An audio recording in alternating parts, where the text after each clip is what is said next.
By now, we all know that the transfer portal has drastically changed rosters and the sport of college football in general.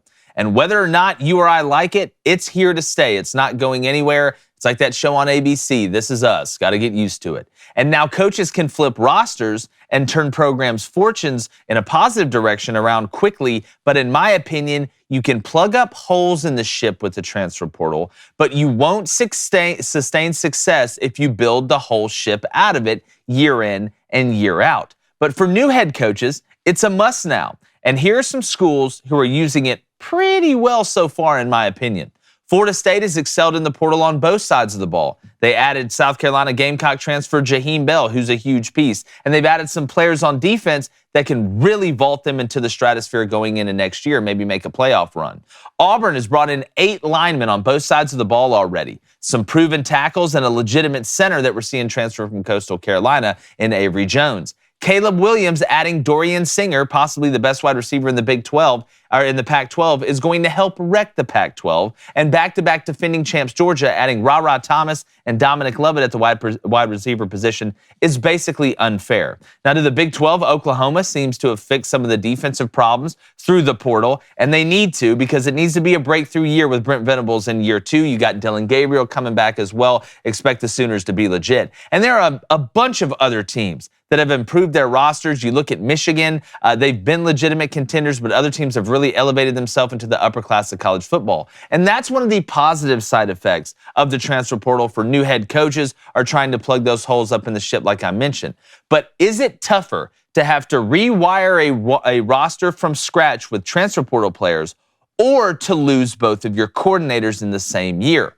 Kendall Briles leaving Arkansas really put Sam Pittman's program in a year where they need to bounce back after a year where they struggled into the spotlight. Now, it looks like they're going to replace him with Dan Enos, who's coming from Maryland, and they did have a record-setting year at Maryland with little Tua over there. He's coming back for another year, but it seems to me that Kendall Briles wants to spread his wings a little bit more and get out of that identity of offense that Sam Pittman is trying to instill at Arkansas. Just look at the drastic and stark contrast between Dan and Enos and Kendall Briles. I'm going to go and bring in my co-host David Cohn, former Michigan quarterback, former Western State Colorado wide receiver, my brother Blaine Crain. Guys, when you look at the transfer portal, we've talked about this ad nauseum. We've talked about how to use it well. You see different strategies. You see the way that a first-year head coach is doing it, and then a way that maybe a Lane Kiffin is doing it, where you're trying to almost use the college basketball method. Let's rewire the roster. Let's give them a different look and go out there and play. But when it comes down to losing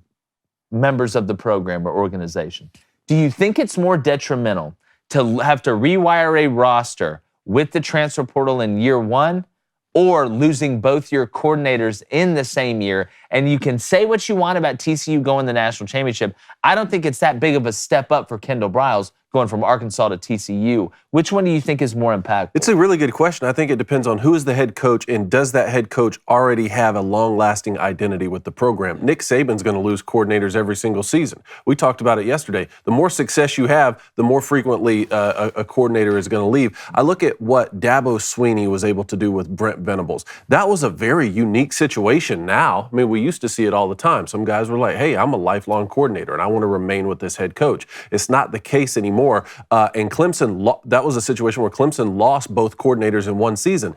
They still won 10 games, won the ACC, sort of had a very similar season, even though they didn't make the college football playoff. Michigan last season lost both coordinators in the offseason. This was coming off a college football playoff appearance. They even had a better season this past year because what? Those schools already have an identity with head coaches that have been at the helm for a while. So with Arkansas, I know it's tough to lose Kendall Briles, but Sam Pittman is your head coach. He knows what the identity is going to be. And honestly, maybe, I understand Kendall Briles wanted to leave. I thought it might be for a head coaching opportunity at a smaller place rather than another OC job. I think that hurts a little bit more if you're an Arkansas fan.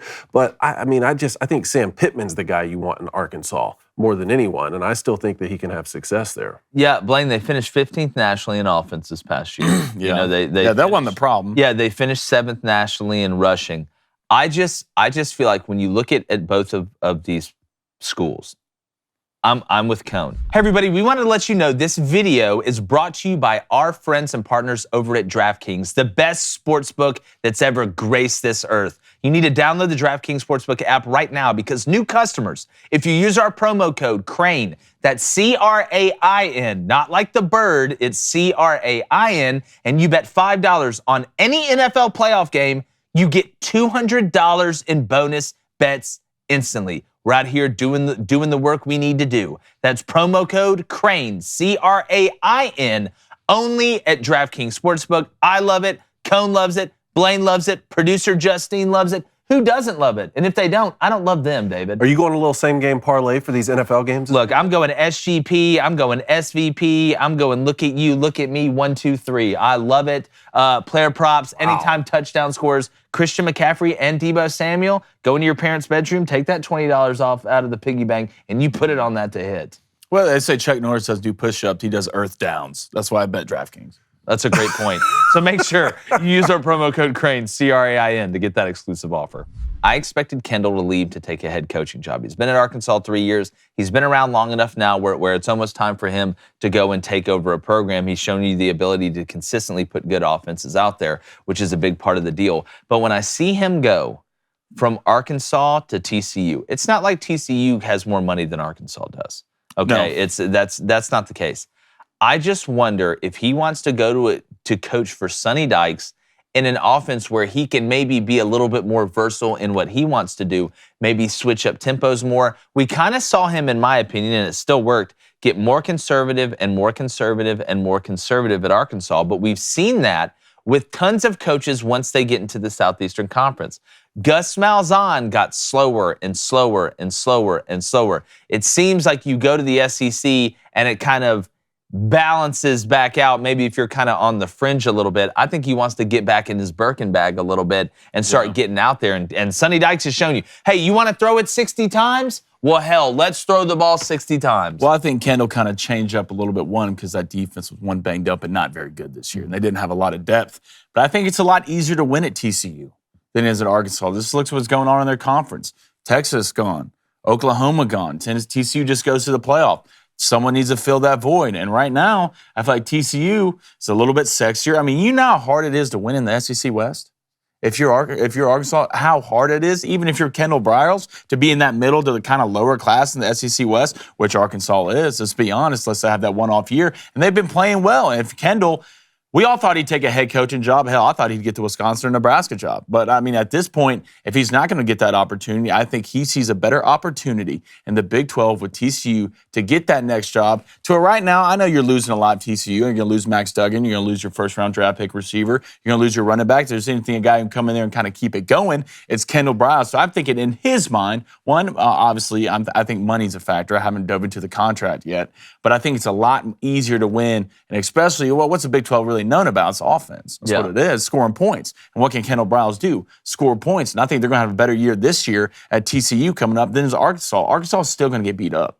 What's KJ Jefferson doing? That's my biggest question. It's unfortunate that you lose Kendall Briles. But if KJ Jefferson goes somewhere else, you're going to really start to hear the Arkansas fans kind of espouse some worry. Losing KJ, will KJ follow Kendall to TCU? We've heard KJ to Mississippi State. It's just been a very interesting, past week for Arkansas, a team that has shown a lot of stability. I think one of the reasons that they've kind of upped their profile from where they were with Chad Morris is that they've been able to show stability. Can't wait. I was going to give you guys the top 10 in the transfer portal right now, real quick, just so that we have it, because it's been fluctuating each day. Every day it seems to be a new number one in the transfer portal for college football. Florida State, number one. Auburn, number 2. Colorado, 3. Southern California, 4. LSU is now up at 5. SMU at 6. Very interesting there. UCLA, Chip Kelly and the boys at 7. Wisconsin, 8. Michigan, 9. And then Oklahoma is at 10. It's funny. Again, you're like, yes, my team's in the top 10 of the transfer portal. Once that coach hits past year 2, in year 3, you don't want to be top 10 in the transfer portal. Because I don't want to have to bring in enough players to where I'm ranked that high in the transfer portal. So some of it's quantity, like you're saying, but some of it's quality. Yeah, it's a mixture. Like if you look at Colorado right here, obviously Deion Sanders coming in, they have 23 commits, right? So they're in the top 10. That makes sense. Florida State, number 1, has 9.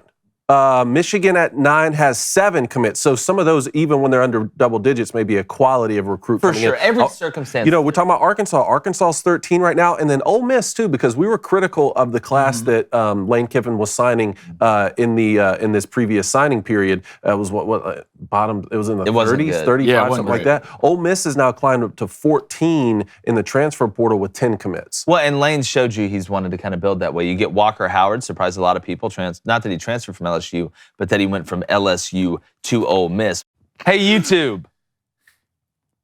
I just wanted to pause eerily for a second to see what you do. Make sure you subscribe. Check us out on all social media platforms as well. Turn that notification bell button on and like this video. It helps more than you can ever imagine.